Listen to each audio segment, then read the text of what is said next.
So we're going to continue in the Tanya, Perek Hey, chapter 5. Even though this is a small chapter, I think it's a good introduction to next week's chapter, which is a very, very important chapter, the next couple of weeks, in dealing with all the impure forces, all those forces that oppose the Torah, that oppose HaKadosh Baruch Hu's divine plan for this world. In order to do proper battle with those impure forces, we need the most powerful tool, the most powerful weapon, and that is the Torah. He gives us a little bit more of an overview in this chapter about what this Torah is all about. Torah is not only instruction, it's not only direction in life, it's really protection. It's an incredible way of protecting oneself from all the negative elements, the noxious elements that are out there that want to interfere with what our real job is in this world, and that is to get it as close as possible to Hashem, to form a very strong connection with Him. This connection is not really possible in the physical world without Torah and mitzvot. Even though people can connect in a very, very subtle way by recognizing the existence of Hashem, by following His tenets, by behaving themselves. In other words, they can form a connection because they identify with Him. That is really not the connection that we're going to be talking about. The connection that the Torah gives the Jew is a very powerful connection because of what it does to the Jew. It's not just about connecting to Him and recognizing Him, worshiping Him and praying to Him. It's about studying His wisdom. The Torah, after all, is His wisdom, His chokhmah, and His ratzon, His will. And if one learns it properly, it affects him in many, many ways. So this particular connection that we're going to talk about, what it does when one learns Torah is ze malbish tasechel. As the Baal Tanya will explain, it will clothe him. It will make a garment for him. In this garment we briefly touched about last week. What does a garment do? We spoke a little bit about concealment. We spoke a little bit about how a garment envelops one and gives him a certain appearance. A garment does many, many things. But here, in this chapter, it will be a little bit more of an elaboration about this garment.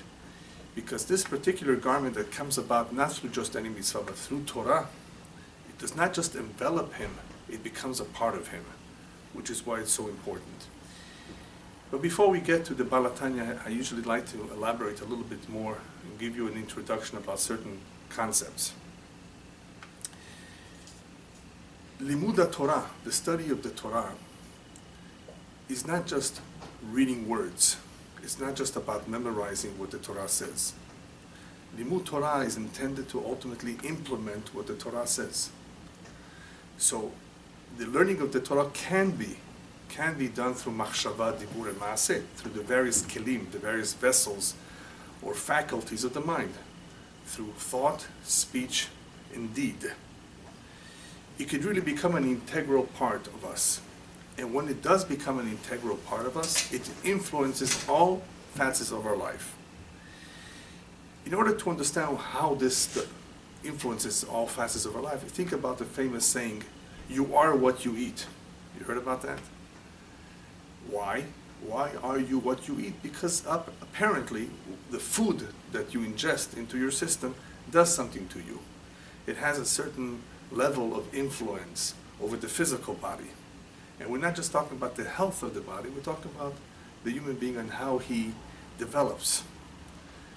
Apparently some of his development has to do with the food he eats. I would like to add to that saying that you are what you think and you are what you know. The knowledge that the human being absorbs and that which he of course retains, because absorb means to hold on to, not just to learn and just forget it. The knowledge that one absorbs and retains, what he knows, makes a big difference in how he will lead his life. So there's no doubt about it that you are what you know and what you learn, what you think. They say in the name of the Baal Shem Tov that man is where his thoughts are. that's also pretty much a representation of who the individual is, by what is he thinking about, what does he aspire, what is to him a priority, what is motivating him, what does he want to make of himself. You are where your thoughts are. Why?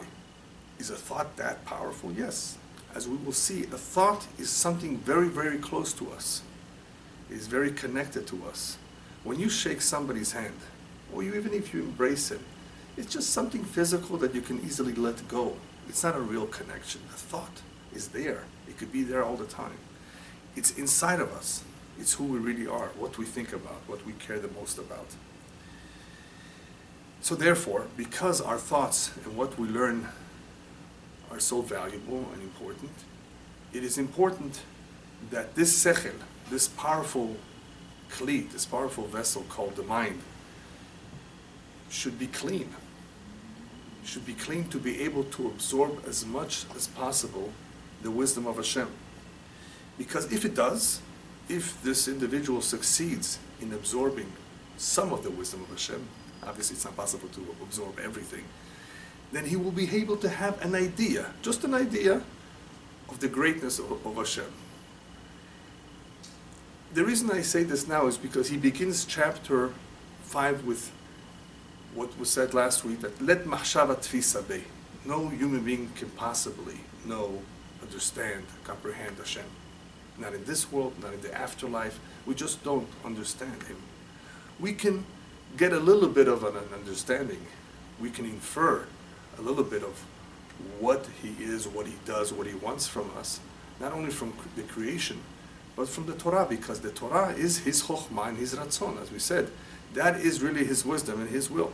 So through the Torah, we can get a little bit of an idea. Well, it's better than nothing. If that's the case, we want this kli, this vessel, to be pure, to be clean, so that it could absorb that chokhmah and that Torah in an unadulterated way. What that means is in a pure way, without any preconceived notions. People who already have ideas in their mind, especially contrary ideas to the Torah, will have it more difficult later on learning and absorbing Torah. So if possible, for the mind to start from scratch, to be clean, to be pure, and to, of course, have the willingness to absorb the wisdom of the Torah, is obviously better, there's no doubt about it. But even so, as we will soon see, there's different approaches on how to learn the Torah. It makes a difference how one goes about it. Does he learn Torah lishma, for its real sake, or just to become an intellectual, just to become knowledgeable? But before we get to that, a pure mind is what is really needed to be able to absorb the Torah properly. This mind really acts like a sponge. I think we all know that. It really is capable of absorbing, memorizing, retaining a lot of information, memories. Things that you thought you forgot about from when you were a young child, you still remember them in the back of your mind. It's a sponge of the good and of the bad.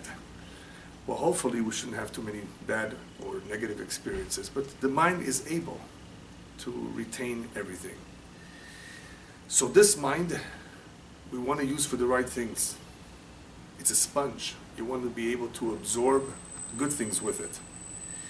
And that is why the rabbis tell us there's a big difference if the mind will be used to absorb, to learn Torah lishma versus Torah shelo lishma. When one does not learn Torah for its real sake, when it's on a very, very superficial level, or especially if it's for ulterior motives, then there is room, chas v'shalom, God forbid, for de'ot zarot to penetrate, for all kind of foreign influences to penetrate and influence that mind. Torah lishma blocks out everything else, because lishma, as I will explain, as he explains later on, is such a powerful connection with the Torah that it doesn't let anything in. Lishma has to do with connecting to Hashem on the highest level, whether it's doing a mitzvah for its real sake or learning Torah. And here the focus is more on the learning of Torah as opposed to mitzvot. But lishma still means the same thing. It's pure. And that is how one forms a very, very strong connection to Hashem. Otherwise, it's okay. It's acceptable to begin with learning Torah just out of curiosity. But the problem is that the fences are not up. The gates are wide open. Things can enter. All kinds of things can enter. Therefore, the rabbis tell us, if the Torah is proper, if the Torah is healthy and pure, it's Sam Chaim. It is I guess you can call it an antidote for life.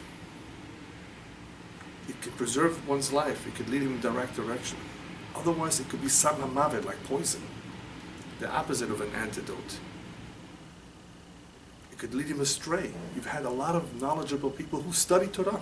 They knew it inside out, and they went astray. People who were observant for many years and knew everything, or at least a lot. What happened to them?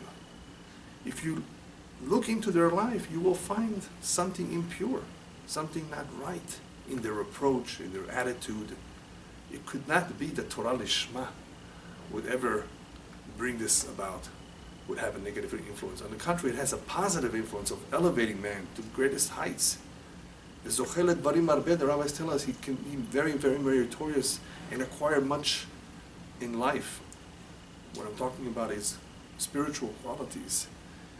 All coming about through Torah Lishma. But Torah Shelo Lishma, even though one has permission to begin to learn Torah that way, so you should just get started, just learn.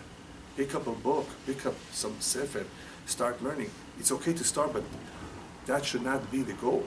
The goal should eventually be, I want to learn this because I want to know Hashem as much as possible, as much as a human being is capable of knowing Hashem. So this sechel is the vessel through which we can get to know Him a little bit. One who does learn Torah Lishma, one who does learn Torah the proper way for its real sake, and does so continuously, will eventually become imbued with something called Da'at Torah. Something very, very important for a Jew. Da'at Torah means the knowledge of Torah. There are many times in life that we have conflict of interests, that we may have doubts about something, if it's the right thing to do or not. It's not clear-cut in the halakha. It's a gray area. We don't have with whom to consult. And even if we do, there's perhaps more than one person with whom to consult with in a particular area. Who do we go to? Who do we turn to? What we want is somebody that will give us Da'at Torah, that he will give us an opinion that's formulated and based on the Torah. Not his own prejudice, even though he may have experience. If a person does not have Da'at Torah, then what he is saying could be wrong. What he is saying may not be a good idea, may not be right. We want somebody who's imbued. You know what imbued means? He's completely absorbed in the Torah so much so that whatever he says, what he expresses, his opinions, his own personal opinions, is coming from the Torah. It's not coming from his own mind. He's not making it up. Even though he's arriving at some opinion, that opinion is based on Torah. It's not contrary to the spirit of Torah. That's great. That's what we want to know. We don't want an opinion of someone who has experience but does not know Torah, because it could be that he will not be able to help us. This is extremely important when you go to a psychologist or a psychiatrist. They may be experienced, but if they don't have a foundation of Torah and Yirat Shamayim, they don't fear God, then that opinion may not be 100% accurate. It may not be helpful. Sometimes it may be. It could be. I mean, after all, a mechanic knows hopefully what he's doing. But don't mechanics make mistakes? Don't mechanics think they know what the problem is, and then you end up spending over $1,000 because he replaced this, then he replaced that, and it wasn't this and it wasn't that, until he finally figured out that it's an electrical problem. In the meantime, he made you spend all this money on changing the parts. It's not just about expertise. It's not just about experience. It's about a certain intuition into, what is this noise that I hear in the car? So not everybody has that luck. Not everybody has that intuition. And that's mechanics. We're talking about life. A human being who may be emotionally distressed, may have marital problems, doesn't know how to raise a child who's giving him a hard time. Who are you going to go to? You think an expert in rearing children, in educating kids, a teacher may have all the answers? We're talking about a soul, not just a physical body of molecules that has some problem. Yes, there are certain chemical imbalances, there are certain problems that are known to psychiatry and psychology that are very, very clear, textbook examples that anyone can learn and figure out what to do, hopefully. Yes, we need to turn to professionals and to experts for guidance, but sometimes that guidance is incomplete if it's not based on Torah. If you're Jewish, you need Da'at Torah. You need an opinion that's coming from Torah. Otherwise, it may be incomplete. I'm not saying it's going to be completely wrong. Maybe it's partially right, but it's incomplete. They don't see the whole picture. And sometimes it could be wrong too. Some of the advice given by professionals is not Da'at Torah, and therefore it's wrong. Okay, you must not be for each other, just go ahead and get a divorce, you'll be happier. That's not Da'at Torah. I mean, there are times when a divorce is called for. I'm not saying no, but Da'at Torah looks a little bit deeper into the relationship. Da'at Torah understands that human beings are brought together by Hashem. We talk about a soul here. We talk about each one having a mission. They just need to work on their midot, refining one's character. So Da'at Torah can clarify a lot of issues for us that professionals, as much as they may be knowledgeable and good at what they do, don't always have the answers to every question. So Da'at Torah, when a person learns Torah Lishma, he himself will hopefully be guided properly, because it will influence him b'chol derachav, in all the facets of his life, whatever he undertakes. The Torah not only will guide us, not only will direct us, but will also serve as the most powerful tool to convince an individual to work on his midot, on his character, to change his way. There's nothing more powerful than that. Obviously, people can be convinced without Torah. Yes, you can tell an alcoholic, listen, if you don't stop with this alcohol, you're going to destroy your family life, you're going to ruin your reputation, lose your job. Yes, people have been convinced. But the element, the one ingredient that has helped many people, not all, but many people, turn around from all kinds of vices to which they were addicted, was the belief in God. And the Torah is not just the belief in Hashem, it's a relationship with Him. I want to be close to Him. I want to do as He says. I know that what happens to me is for my benefit and for my good. I'd like to behave myself, I just don't know how, it's very difficult. Okay, now we're on the right track. He admits he has a weakness, he needs help. The Torah can give one that help on how to overcome his Yetzirah, his evil inclination, how to deal with all kinds of problems. So that's a very powerful tool, the Torah. Nothing more powerful than the Torah in being able to convince one to change himself and to work on his midot.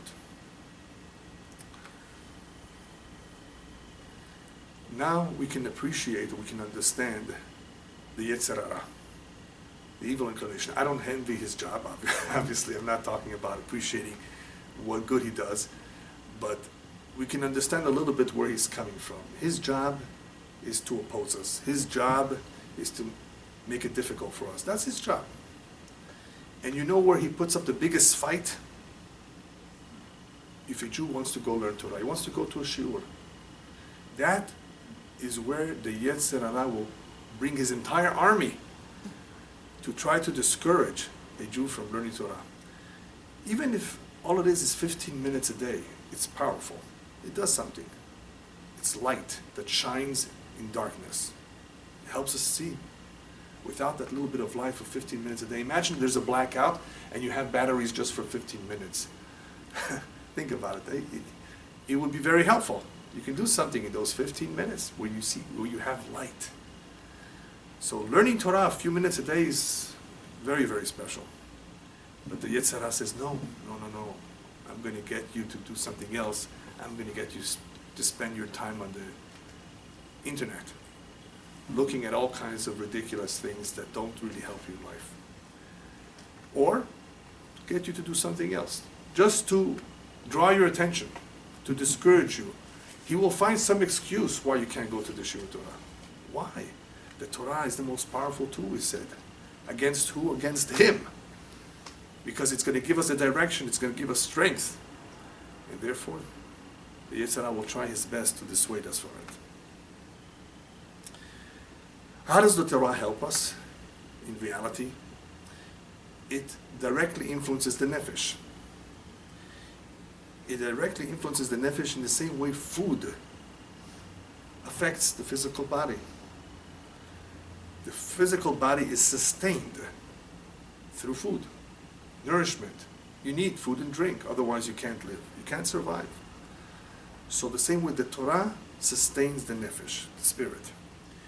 In the same way that the ochel, that the food we eat, becomes part of our body, of our blood, it's ingested into the system, becomes a part of us. Same thing with the Torah. If it's learned properly, with time, it becomes part of us. It becomes part of the nefesh. But as I said before, remember, the main benefit of Torah is especially Torah lishma, for its real sake. That is where you see the greatest benefits. Just a little detail that I'd like to add about the learning of Torah.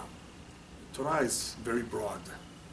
And I mentioned briefly that there's something called Pardes, the orchard, which is an acronym for Pshat, Remez, Drash, so the various layers of Torah, where one is deeper than the other, one includes all the mysticism of the Torah, all the secrets of the Torah. That's the sod, the secrets. And you have the Pshat, the simple level, interpretation, information that's insinuated, the Remez, various layers of Torah. In reality, a Jew should learn a little bit of everything. He should have some exposure to all four levels of Torah. Not everybody can. Not everybody has as much time to it, but he should. The reason why a nefesh can gain so much by having exposure to all the layers of the Torah is, think of vitamins.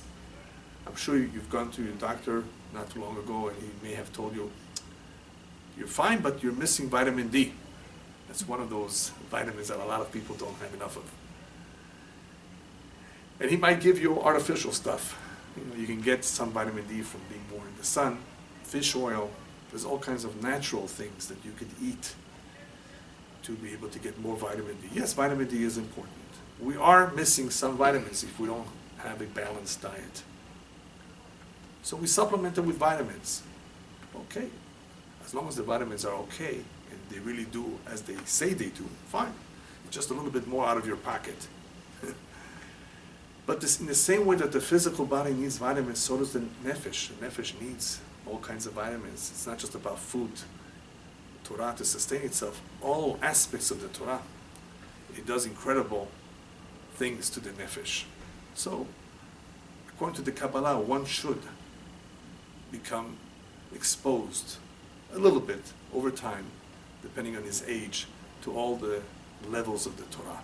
Even though we've known from the past, I mean, we've talked about it, that the neshama comes down to the world, and it needs to specialize perhaps more in one area than another of Torah, because it already learned Kabbalah, for example, in the previous lifetime. You have a neshama that all of a sudden is drawn to Kabbalah, much more than the average. Maybe that's what they need to specialize in. After all, the neshama does draw us to what we need to learn. It does guide us and take us to where we need to be and what we need to do. What mitzvah we need to strengthen, what averah, what sin we need to hopefully be extra careful with. So there is a GPS, built-in GPS system that does pull us as long as we go along. Nonetheless, one should learn a little bit of everything. He should become familiar with the Torah, the Chumash, the Gemara, the Mishnah, the Halachot, the Musar, which is very important. Musar is ethics, rebuke. So we need to be rebuked. Sometimes we don't hear the rebuke of others. Well, at least let the book rebuke us. Let the book remind us of where we're wrong, what we need to perfect. So as a result of all the benefits that one can receive from the Torah, we see that the learning of the Torah, the observance of the mitzvot, can make a tremendous big difference for the Jew. It can make a big difference both in this world and in the world to come.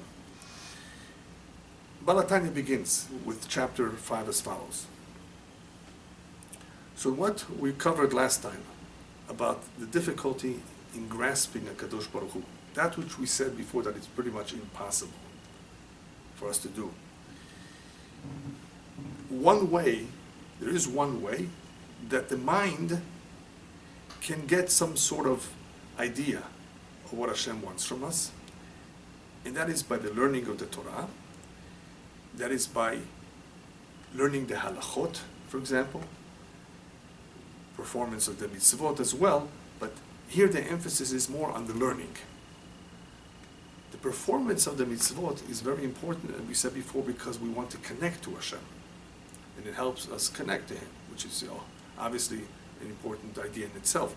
But the learning of the Torah is where we can come to see Him a little bit more, where we could come to understand a little bit more what He wants from us. How does this happen? It's true that we are limited, and as smart as we may be, as smart as the sechel may be, as knowledgeable as we may be, it is not possible ever for us to know Him. Nonetheless, this sechel, as we said before, is a powerful tool. And the way it is able to grasp a little bit of Hashem's chokhmah and His ratzon is the way it interacts. The word, I like to use the word interaction. When the sechel of the human being comes together with the chokhmah of Hashem, with the Torah, whether it's chumash or halacha, regardless, and it attempts to figure it out and to understand it, it envelops it, it absorbs it. It becomes like a garment, a levush. So this sechel that we called the sponge before is able to absorb, but it's not just absorbing information.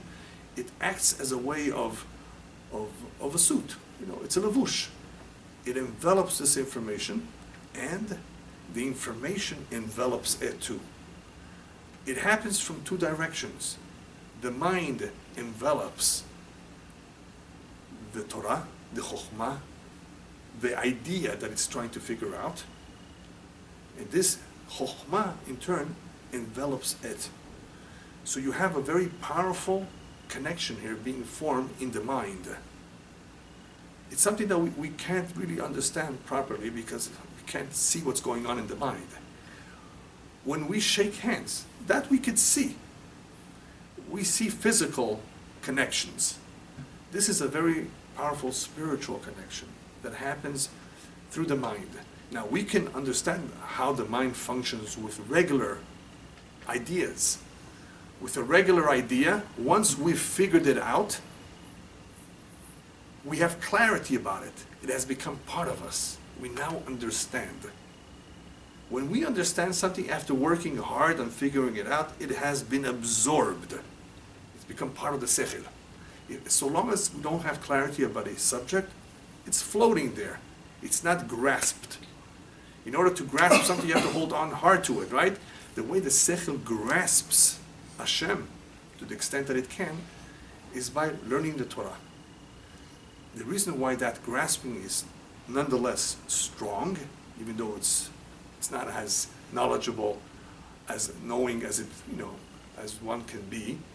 Obviously, Hashem, no one can get to know in a big way. Still, the way it happens, the little bit that it can happen, is only by grasping, having clarity about it. Now, we don't have clarity about all topics in the Torah. It's just, unfortunately. How long do we live, and how long do we have the time to make all the effort to try to understand every Gemara, every Halacha, every Mishnah, Kabbalah? There's so much. Still, the function, the way it happens, is by grasping. Grasping comes about through clarity. And when that happens, that one has grasped a subject, it has the clarity, he's basically enveloped and covered that chokhmah, and that chokhmah has covered his sechel too. That chokhmah is eventually inside of him too, which is very different from a regular chokhmah. Regular chokhmah knowledge is not necessarily inside of us, even though it influences. We are influenced by what we learn. Yes, that's true, but we can get rid of it. We can change our mind. That's called changing one's mind. Yes, I used to believe this yesterday. I changed my mind. With the Torah, especially Torah Lishma, it's not about changing one's mind. If it was pure, that is why I said before, and I emphasize it, and I'll do so again, Torah Lishma is hopefully there forever. But is it really there forever? Not really, because of another weakness we have, forgetfulness. That is where the Navi says there will come a time, Be'ezrat Hashem, very soon, Ve'al libam echtovenna, if you remember those words. Hashem says, I will write my Torah in their heart. I will inscribe it in their heart. What does that mean? They won't forget. The benefit that we have of forgetting is that Baruch Hashem we're able to review. If we would never forget anything, we would never review, never learn Torah. Hashem says, I want you to be a little bit forgetful because I want you to continuously learn Torah. Some people never forget. They have a very good memory, but most of us forget, and we need to review. And it's important to review because the Torah is not just about knowledge. It uplifts our spirits. It does so much for us. So the function of the sechel, of how it goes about connecting to Hashem, is by grasping His wisdom and His will, His chokhmah and His ratzon. And when that happens, because we have clarity about something, then we have enveloped it, and it has enveloped us. And it's not, when we say enveloped us, it's not just from the outside, it has actually entered us. It's become a part of us, just like I said before, the food of the nefesh. This is the food of the nefesh. But it's not just of the nefesh in Olam Hazeh, in this world. As we will see, there's benefits of the Torah in Olam Haba too. After all, this is a short trip. We're all here for a number of years. Before you know it, we're gone. That's it. The real life is the life of eternity. That's a whole subject in itself. When does that begin? We talk about the afterlife, the world of Neshamot in Gan Eden, or we talk about after the year 6000. That's a whole subject in itself. There's two differences of opinion. The Rambam, Maimonides, and Ramban Nachmanides, as to what do we call the world of souls, what do we call the world after Mashiach comes, which one is called the world to come. In reality, they both agree that this is at least the beginning. When the soul goes up, returns to its maker, obviously it's not a physical world. The world to come is also not physical. So we're talking about spiritual worlds, where the neshama, the soul, for the most part, will be the one to benefit, to derive all the benefit coming to it as a result of all the hard work. The Tanya goes on to explain that once a concept is grasped and once there is clarity, there's a connection formed. I call it a connection, even though he's talking more about the idea of being enveloped. But being enveloped by the chokhmah of the Torah, or by enveloping it, is basically a connection. That's what it is. But he uses the example of a halakha, a very interesting example. He says, imagine you are learning, trying to figure out a halakha. You're learning the Gemara, where there's various opinions. One says like this, one says like that. Or when you're dealing with a situation that is not necessarily relevant, but the halakha says, if Reuven says so and Shimon says so, this will be the psak, this will be the resolution. The halakha will be so and so in this kind of a scenario, should it arise. It never arose. So, but you're learning it. You're learning Gemara. Gemara, you're learning theoretical situations too, potential situations, I should say. So even though it never happened, once you get clarity to it, and once you know the halakha, you're basically connected to it. It has become a part of you. This could be in any area of life. You're studying the halachot of mixtures of meat and milk. This particular example may not have happened in your kitchen. But this is how Hashem wanted for us to connect to His wisdom, is by learning His halachot. Should this situation arise, this will be the halakha. This is how I want it resolved. This is my ratzon, Hashem says, this is my will. So when we absorb that, we learn that, even though it's hypothetical, it has not happened. But by becoming familiar with the various aspects of the halakha, what the halakha says, that is what Hashem wants. That is how Hashem expresses His will. That is how He communicates with us. That is how we can become connected to Him through these halachot. So what we see from this is that Hashem's chokhmah and ratzon mitlapshot. They dress themselves up through the halachot. That is the only way that we can see it. We see the garment of Him through the studying of the halachot, through the study of Torah. This particular Yehud, the Baal Tanya explains, this particular union or connection between the Sechel and HaKadosh Baruch Hu does not exist anywhere in the world. As I began to say in the beginning, when people shake hands, embrace, this physical temporary connection is really not a strong connection. You know how many people embrace and kiss even though they hate each other? You know that? Yeah. Because it's customary, right? They say, it would look bad if they didn't. But you can hear them later talking behind the back of the other person, Why did you kiss and embrace? It's fake. There's a lot of fake people, huh? This world is fake. Yeah. A lot of things are artificial and not real. A real connection is not a shake of a hand or an embrace. It's when the sechel, when people have the same mind. People think alike. There's agreement. Wow, that's a connection. Husband and wife agree? It takes a lot for that to happen, right? The two are very different, but they can choose to agree. They can give in and do as the other one says for a change. When we are able to understand a little bit of Hashem's Chokhmah and Ratzon, we are connecting in the most powerful way possible when the two are enveloping each other. We envelop His Chokhmah envelops us. So the fact that this happens between two things that are so different, our Chokhmah, our Sechel, I should say, and Hashem's Chokhmah, it's very, very different. But it can be done. The fact that it happens is very powerful. So there's nothing stronger, the Baal Tanya says, there's nothing stronger than this particular union, this particular Yehud, this connection between a Jew and Hashem through the Torah, which is His Chokhmah and His Ratzon. That is how we can grasp just a little bit of what He wants from us. And the way it happens is because our Sechel, our mind, is able to absorb the Chokhmah, it envelops it. It has become part of it. And that Chokhmah envelops us. It not only envelops us, it becomes a part of us, which is what makes the study of Torah, in many ways, greater than any other mitzvah. Mitzvah doesn't become part of you. The Chokhmah becomes part of you, which is what makes the Torah so much greater. Even Torah that one uses bedibur, Torah that is said, Torah that is studied bedibur, verbally.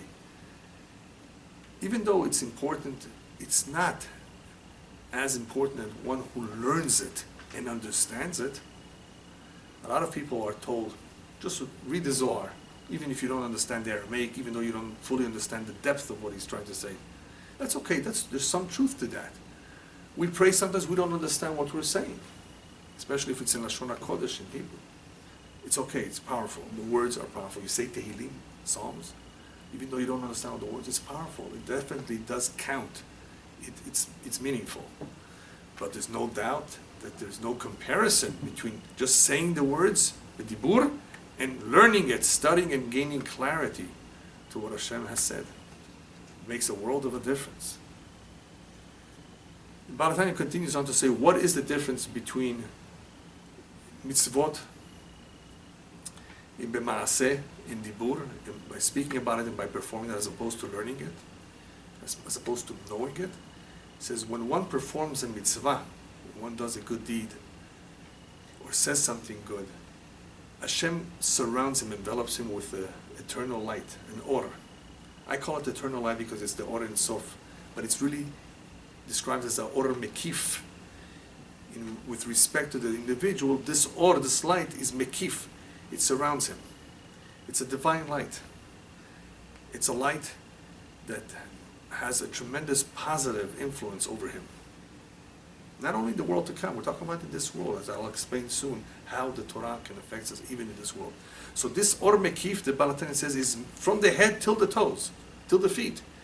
It is a very powerful light. And mitzvah, the study of Torah, it does really a lot for the individual in a way that we don't even see.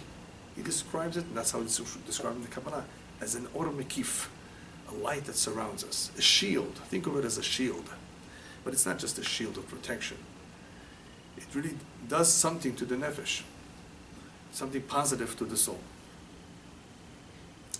But Yediat Torah, with the learning of Torah, as opposed to just doing a maaseh, we're actually absorbing something into our nefesh. It's becoming part of our nefesh.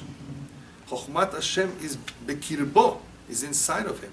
It's not just that we envelop the Torah envelops us, it becomes a part of us, which is what we said earlier. When one learns Torah, especially Torah Lishma, he is transformed into a different person. Or as we said last time, it elevates him to great heights. This is a very, very powerful connection that does so much for us that we don't even realize it. We think we're doing something for Hashem. Hashem doesn't need anything. I'm doing it for you. Here, you want to be connected to me? Do this. And you will notice it, and you will feel it. Just ask anybody who has learned Torah, what he feels. All right. He goes on to explain, because the study of Torah dresses up the nefesh, surrounds the nefesh, sustains the nefesh, that is why the Torah is called mazon la-nefesh. It's called food of the nefesh. Or lechem, bread. Lechem mazon la-nefesh. Just like regular bread is a mazon, is a nourishment for the physical body, the Torah, because of what it does for the nefesh, it is called a mazon for the nefesh. How? How does it affect us? The way we said before. Because by learning it and by having clarity, absorbing all this knowledge, it becomes a part of us. And that's what sustains the nefesh. So this terminology is a terminology that is used occasionally. Mazon, or lechem, for the nefesh. So that we should be able to understand how important it is. How without Torah, a person could be lost, misdirected. He needs this food. He can't opt out. It's not optional. A Jew needs it. Otherwise, to be disconnected, then you're basically not fulfilling your mission. It's a waste of a life. This is what sustains him. This is hopefully what will keep him in the right track. This is what will give him strength to succeed in the ups and downs of life. We all have some ups and downs. But the main thing is to stay above water. Is not to be scared, about the times when we go up and down, when the waves of the stormy sea try to drown us, chas v'shalom. Stay above the water. How? Being connected to Hashem. Some people might take this the wrong way. They might say, well, a lot of people have lost their life, even though they believe in Hashem. That is not a good question to ask at this time. It's really not related. Why people leave this world earlier, the way people leave this world, being killed at war or through disease, is a big topic. It's a whole different topic, and we definitely don't have a clear understanding of that. So I'm not here to say or guarantee that one who's connected to Hashem, nothing will happen. Eventually everybody dies, whether it's at the age of 30, the age of 90, maybe. Eventually everybody leaves. Remember, this is a temporary world. So it's important to have the right perspective of what is being asked of us to do here. It's not how long we lived, it's what we did in the life that we were given. How long one lives is not really relevant. What's relevant is what did we do with the time, with the gift of life that we were given. And that's where the connection of Hashem makes a difference. Because somebody was killed, because somebody lost his life, there are reasons for it. We may never know those reasons. We barely understand what Hashem does. We just have a minimal grasp through His Torah. A little bit we know, but so little. We can't expect to understand Hashem's ways. So it's not fair. It's not a good question to ask. I'm not saying people shouldn't ask the question, but it should be asked in the proper way, in the right context. And hopefully those who are learned will be able to explain that the ways of Hashem are mysterious, are beyond us.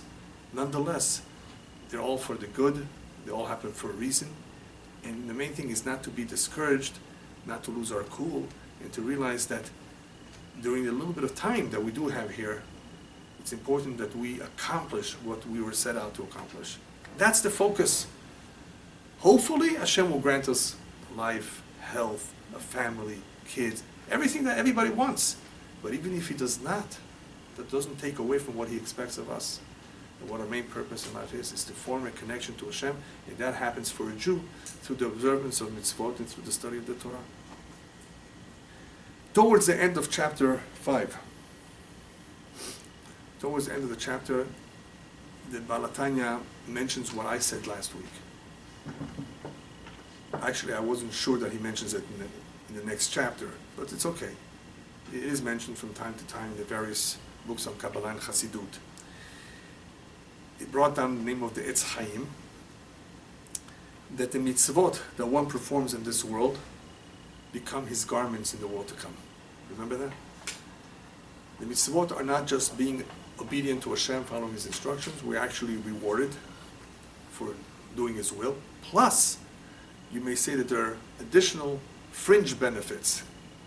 We will talk about the fringe benefits soon in Olam Hazeh, in this world. But there's some fringe benefits in the world to come too. That these mitzvot become his garment, spiritual garments. A shirt, pants, a hat.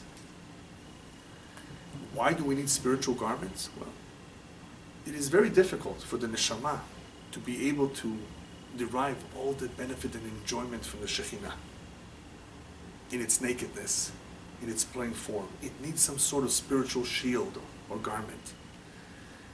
Not all the souls have all those garments, and they feel embarrassed that they cannot enjoy all that there is to enjoy. They ask for a second chance to come back down. Everybody wants to enjoy the maximum that there is to enjoy. It's so special, so beautiful, but you cannot. If one is stained with sins, it cannot. If one is missing a garment, it cannot maximize all that benefit. So it is the mitzvot, by way of the mitzvot, that a neshama or a nefesh is able to derive all that benefit in the world to come in Gan Eden. These garments are created as a result of the performance of mitzvot. So the mitzvot are the garments. So what is the Torah? He continues on to say that, and the Torah is called a mazon for the neshamot. For the neshamot.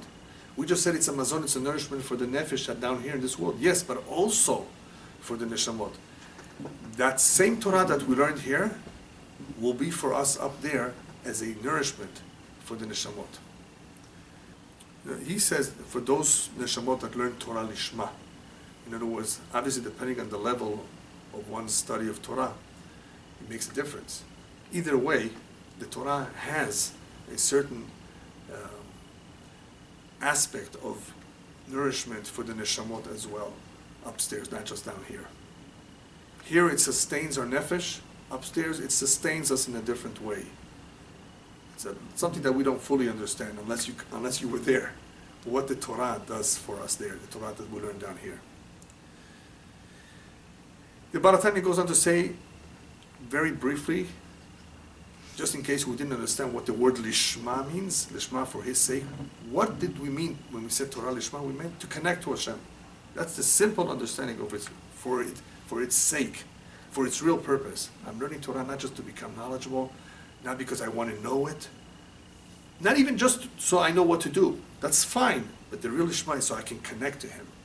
That is the ultimate knowledge. When you do a mitzvah, it makes a world of a difference. Why you do this mitzvah? Because Hashem said so. Yeah, but that's very nice of you. It's not just because Hashem says it, because I want to connect with Him. I want to have a very strong connection to Him. I want to do everything He says. I want to get close to Him. That is the ultimate purpose, not for my own kavod, for my own honor, or for any benefit or reward. Even though, I should say, we're not doing it in anticipation of a reward. That is not why we do it. We obviously do anticipate that Hashem will reward us. That's one of the principles of our faith. But that's not the reason why we do the mitzvah or learn the Torah. So here he explains what I said about Torah Lishma. This is what I mean. Lishma means to connect to Hashem. To make sure that this nefesh of us, this nefesh of ours, is connected to Hashem. Now obviously people have different levels of understanding of the Torah. So everybody according to his level, according to his hasaga, as he says. Some people know more and are more connected. Some people are less connected. That's okay. Everyone according to his means and his ability. No one's going to... Hashem doesn't demand of us more than what we can do. So the idea is to connect to Hashem as best as we can according to our abilities. He does explain towards the end that there is a slight difference between the mazon, that sustenance, that nourishment that comes about through the learning of the Torah, and the mitzvot that form garments.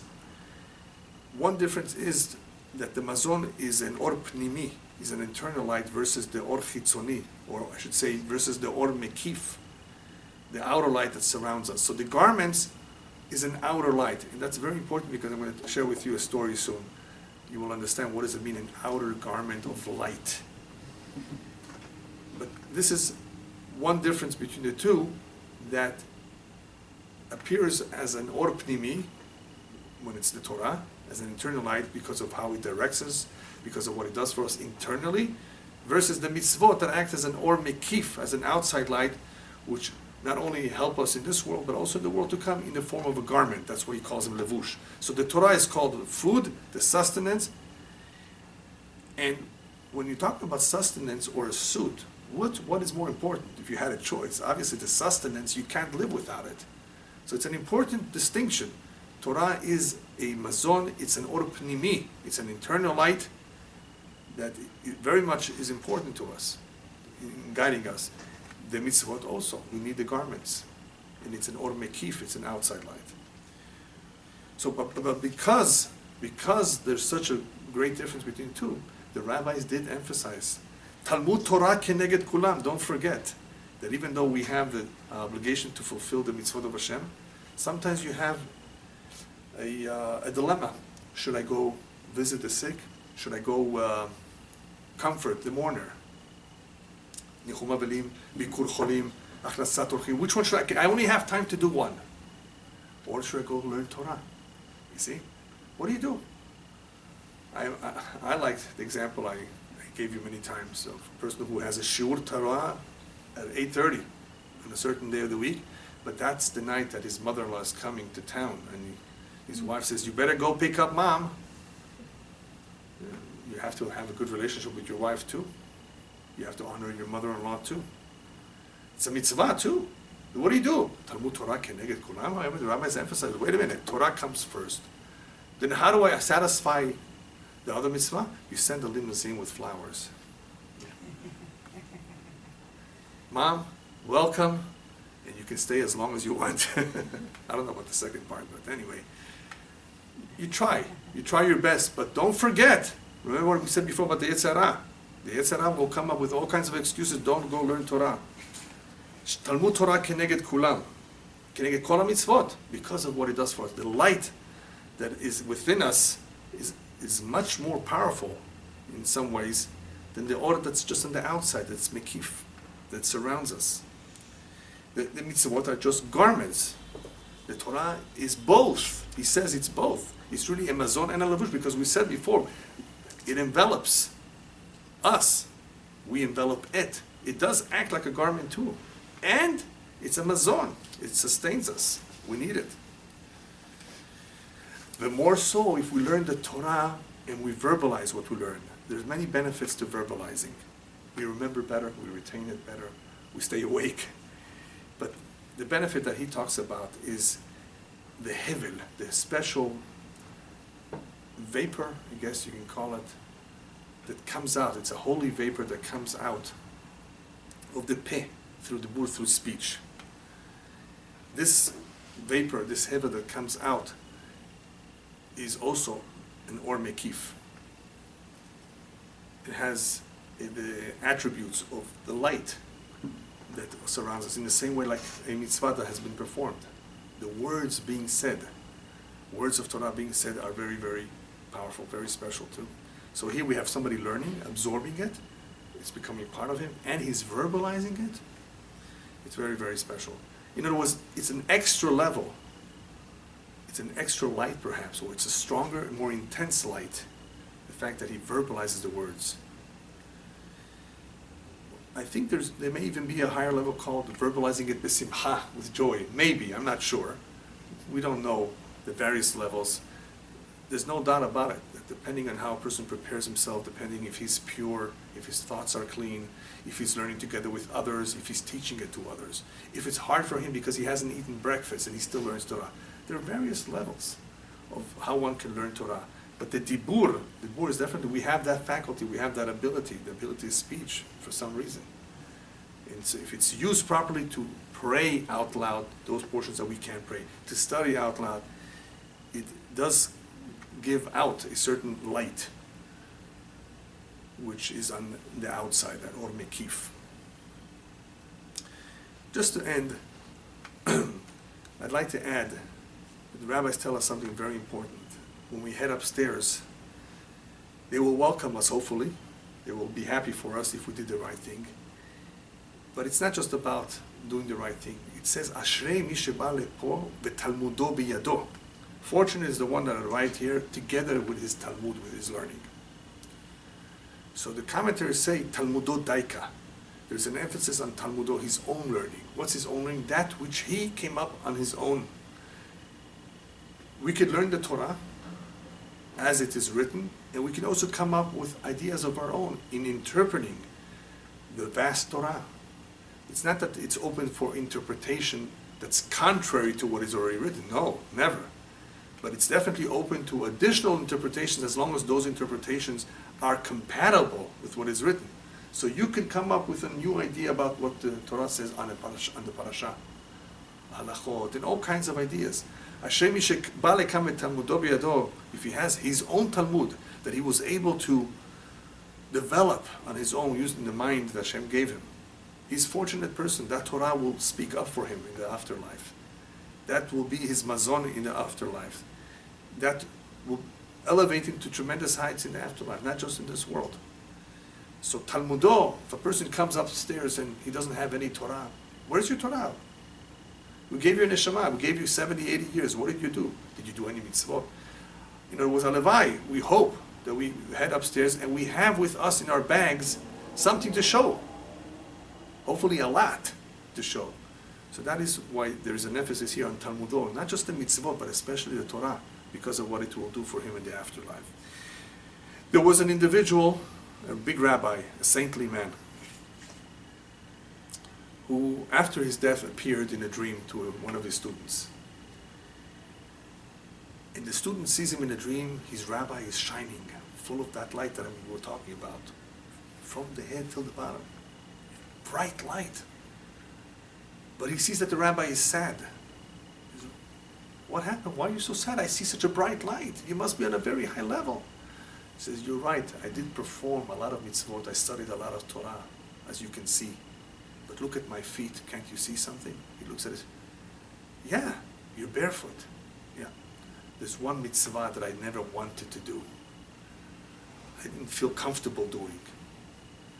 And that is to go collect tzedakah. I gave tzedakah. Gave. But when sometimes a poor man asked me a favor to go ask somebody else, after all, as a rabbi of the community, I did have some clout. I would have been able to go to a few individuals and ask them to assist him. And I never wanted to go out of my way to do this mitzvah. It was a bother or whatever. So my feet, the feet that could have performed the mitzvah of going, walking to collect some charity, are not clothed, are not as shiny as the rest of the body. This is one mitzvah that I'm like this. So he came to him in a dream to remind him of the importance of not looking away from any mitzvah. How much light, how many garments, we can acquire in this world as a result of the learning of Torah, observing of the mitzvot. Still, not to forget what we say in the morning in the prayers. There are certain mitzvot, certain individual mitzvot. Remember, there are certain mitzvot that one eats their fruit in this world, and the principle is still reserved for the world to come. What does that mean? We're not supposed to have any benefit from a mitzvah in this world. Schar mitzvot b'hai al maleka, the Rabbi tells there's no reward for mitzvot in this world. It's all for the world to come. Yes, but there are a few that can help us out here too. They are the ones that are mentioned, that one eats their fruit here, while the principle is reserved for Olam Haba. And the Mishnah goes on to list what they are. Which one is the last one? Talmud Torah keneged kulan. After listing us the various mitzvot, like kibud avayim, honoring your parents. You may have a longer life in this physical world, right? There's all kinds of mitzvot that one can actually derive some benefit in this world, some. Talmud Torah keneged kulan. Don't forget that the most important one, outweighs all of them, is Talmud Torah. What does it mean to eat the fruit of the Torah in this world and the principles reserved for the world to come? The principle we understand. The ikar sachar, the main reward, is for the world to come. But what is the fruit? The fruit means that there's some benefit in this world that will actually help us. And it's not just about a physical benefit, like a long life, a better life, more parnasah. It's not just about that. It's a Torah magna umatzla, the rabbis tell us. The Torah has very, very powerful virtues, qualities. It protects and it saves. It protects us from all kinds of tzarot, all kinds of trouble. And it will save us or protect us from the yetzer hara, from the evil inclination. So in this world, while we're still alive, we want all the protection that we can get. And even though mitzvot do offer certain protections, but it's momentarily, while you perform the mitzvah during that day, during that week perhaps. Torah is there all the time. As a result of a continuous commitment to the study of Torah, we will, B'ezrat Hashem, always be protected from all the troubles and from the yetzer hara, from the evil inclination as well.